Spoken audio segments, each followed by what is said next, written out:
وہ کسی نے بڑی خوبصورت بات کی، اس نے کہا اس زندگی کی مثال صرف ان دو لفظوں سے سمجھی جا سکتی ہے، اور وہ لفظ کیا ہے؟ اس نے کہا کہ اس زندگی کا کیا بھروسہ کہ جس کی ابتدا سسکی پر ہو اور جس کی انتہا ہچکی پر ہو۔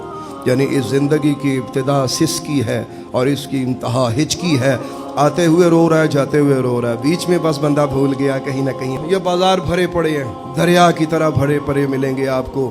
اللہ کے گھر ویران کیے ہم لوگوں نے، اپنے بازاروں کو ہم نے آباد کیا۔ میرے اللہ تیرے گھروں کی ویرانیاں کیا ہمیں معافی ملے گی؟ ہرگز نہیں ملے گی۔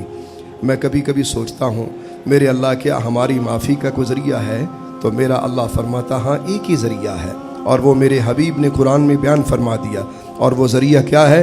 اللہ تعالیٰ ارشاد فرماتا وَأَقِمِ الصَّلَاةَ، نماز قائم کرو، طرفَيِ النَّهَارِ وَزُلَفًا مِّنَ اللَّيْلِ، کہ 5 وقت کی نماز قائم کرو۔ إِنَّ الْحَسَنَاتِ يُذْهِبْنَ السَّيِّئَاتِ، اللہ تعالیٰ فرماتا ہے کہ یہ جو نیکیاں یہ تمہارے گناہوں کو مٹا کے رکھ دیں گی۔ ذَلِكَ ذِكْرَىٰ لِلذَّاكِرِينَ، اللہ تعالیٰ فرماتا ہے یہ نصیحت ان لوگوں کے لیے جو نصیحت کو تسلیم کریں، جو نصیحت کو مانیں۔ تو اپنی زندگی کا یہ وقت ہے، اسے ضائع مت کریں۔ زندگی بچپن سے جوانی، جوانے سے بڑھاپا، اور کتنے پھول ہیں جو کھلنے سے پہلے قبرستانوں میں چلے گئے، ابھی انہوں نے زندگی کی بہاریں نہیں دیکھیں۔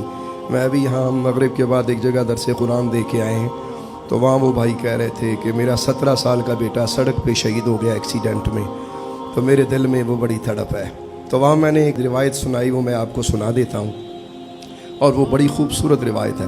سرکار دو عالم نور مجسم علیہ السلام کی بارگاہ اقدس میں ایک بی بی حاضری خدمت ہوئی، عرض کی یا رسول اللہ میں آپ پہ اسلام لائی دشمنوں سے لڑ کے، یا رسول اللہ میں نے کلمہ پڑھا، یا رسول اللہ میں آپ کی ہر بات پہ عمل کرتی ہوں، میرا شوہر نہیں، میں بیوہ ہوں، ایک میری بچی تھی۔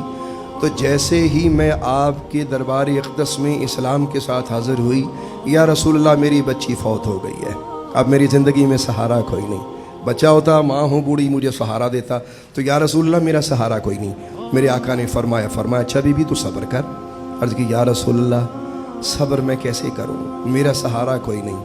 تو میرے آقا نے فرمایا پھر تجھے کیا چاہیے؟ اس نے عرض کی یا رسول اللہ مجھے وہ اپنی بچی چاہیے۔ اللہ اکبر، اللہ اکبر۔ کس بارگاہ میں اس نے سوال کیا جہاں کمی کوئی نہیں۔ سرکار دو عالم علیہ السلام نے فرمایا اچھا تمہاری بچی گئی کیسے؟ عرض کی یا رسول اللہ یہ قریب ایک چشمہ ہے، اس میں ڈوب کے مر گئی۔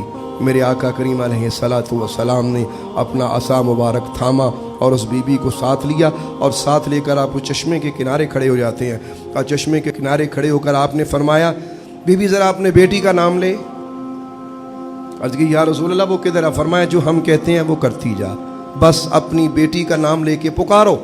اس نے چشمے کے کنارے کھڑے ہو کر اپنی بیٹی کا نام لیا۔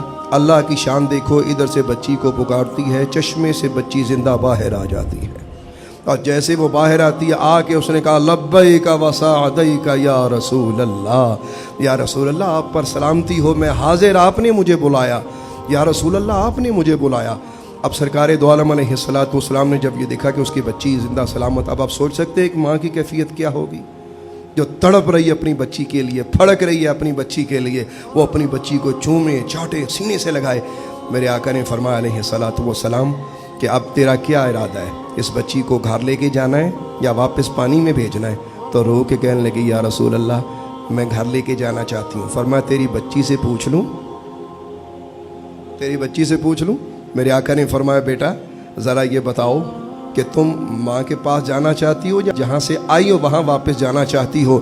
بچی نے رو کے عرض کیا یا رسول اللہ میرا اللہ میری ماں سے بھی بڑھ کے مجھ سے محبت فرماتا ہے، وہ میری ماں سے بڑھ کے کہیں زیادہ مجھ پہ مہربان ہے، اس نے مجھے بڑے نازوں سے رکھا ہوا ہے، تو یا رسول اللہ اللہ کو چھوڑ کے آنے کا میرا جی نہیں کرتا، تو یا رسول اللہ میں واپس جانا پسند کروں گی۔